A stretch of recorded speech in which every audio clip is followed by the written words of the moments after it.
Hi everyone, here we have a vintage mechanical Mickey Mouse watch. These little guys are kind of sentimental to me because when I was growing up, a Mickey Mouse watch was my first watch. This case back is peeling, but we'll pop this off. And this is an EB8800 movement.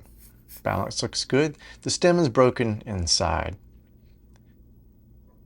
We'll go ahead and uncase this. This is similar to a dive watch I featured earlier. So I will, okay.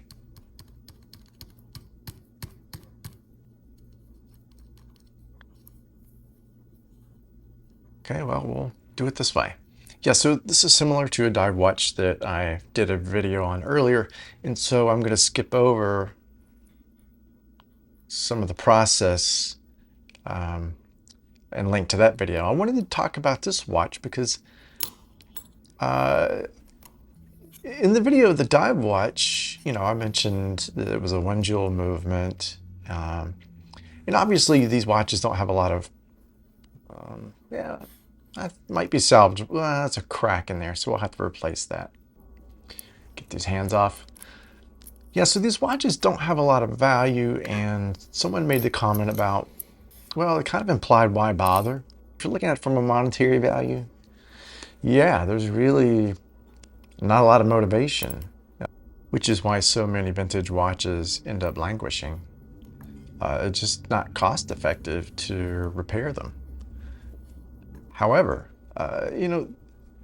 these kinds of watches are the watches that most people wore. Most people weren't wearing luxury watches in the 20th century. Yeah, so as a hobbyist, I'm not beholden to make a profit. I do what I can to help the hobby sustain itself. You can certainly go broke with any number of hobbies. This hobby's given me a lot of joy. Sometimes it's just the sense of completion, figuring out a problem, or sometimes it is the reward of repairing something and being able to sell that at a profit, because that means, well, I can buy more watches or tools, supplies, what have you. But not one. I would say the most rewarding aspect of it is when you can repair a watch for someone who, it's a watch that has meaning to them. I've worked on watches that belong to people's parents, their grandmothers, their grandfathers. I've worked on watches that people bought during maybe a sentimental time or held some sort of sentimental significance. And most of these were very inexpensive watches. Some of these were as cheap as this little watch here, and some were actually pretty nice watches with Swiss movements. We're trying to pick out this broken stem here. I got it picked out just enough. Come on. There we go. And we're fast forwarding through. This is actually from the dive style watch that I mentioned earlier. So, and here it is, and I'll link to that video if you want to see the full teardown and rebuild of that. They're similar, except since Mickey Mouse here doesn't have a seconds hand, it does have a slightly different train of wheels configuration, because obviously it doesn't have that center seconds. Gonna lubricate here the tip of and the sides of the stem. Make sure we have the right stem. It looks similar, but I've fallen in that trap before. And we're good to go. Get our setting lever lined up with our stem here.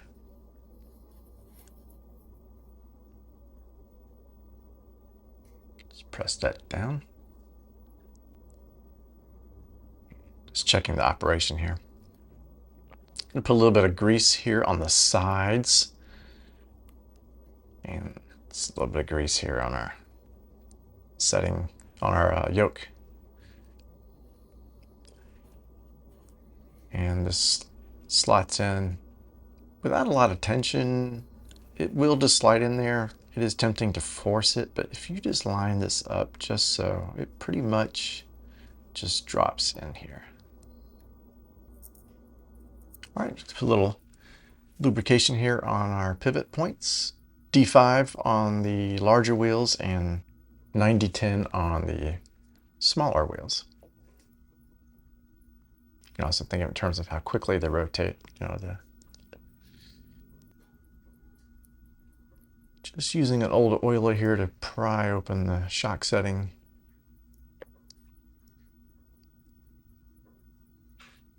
And we'll use a piece of Rodico to lift this out. We'll clean it in some alcohol, dry it, and we'll add a little drop of oil. Try to aim for maybe like a, I don't know, cover maybe like 50% of the surface area with a drop of it. See if we can nudge shock setting ends back under these little grooves.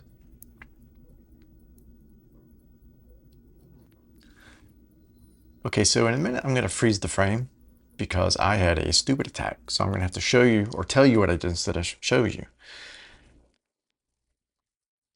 I'm going to add the minute wheel, this cover plate spring that goes over the setting mechanism, and these are just the screws. Of course, I put the hour wheel on a little prematurely because that's just going to fall off. I got excited. All right, back over on the other side, we tend not to oil the pallet pivot. Light oil, light 90-10 on the escape wheel. And sometimes I'll go ahead and use light oil on all the way up to the seconds wheel. We don't have a second wheel on this movement since it's hour and minute only.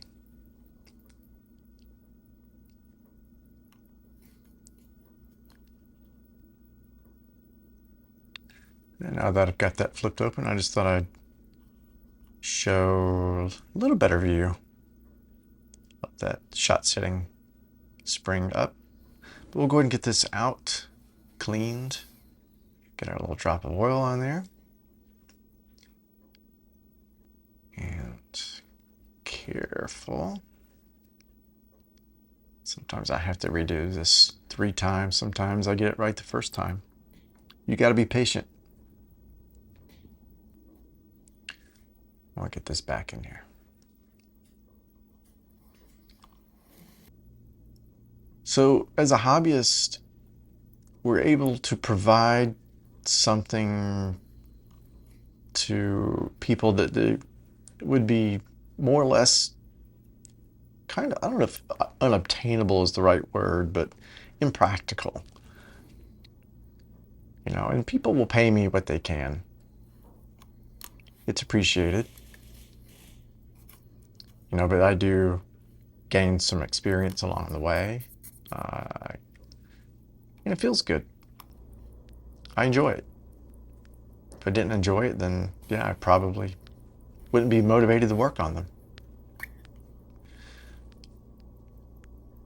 Get Mickey back on the movement here.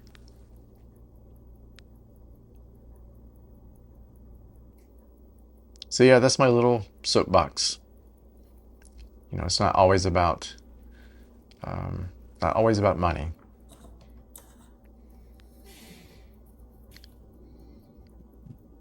But I'll say it does give opportunity where you can save a lot of money compared to other hobbies, where there's no way to recoup your expenses, and that's fine. We enjoy different things. I've had some of those hobbies too.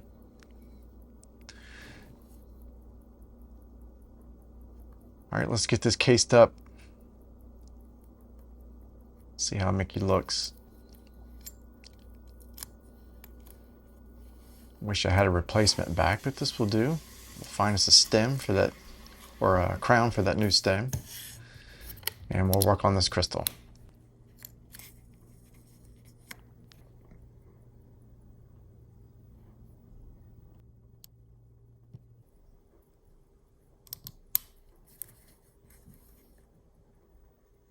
Snappy.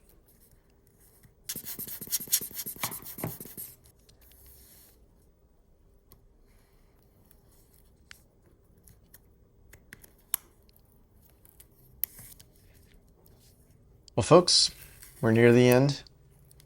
I hope this video gave you some enjoyment and some value. Mickey's looking good, running good, and ready to go home. Hope to see you in the next one, folks. Till then, take care.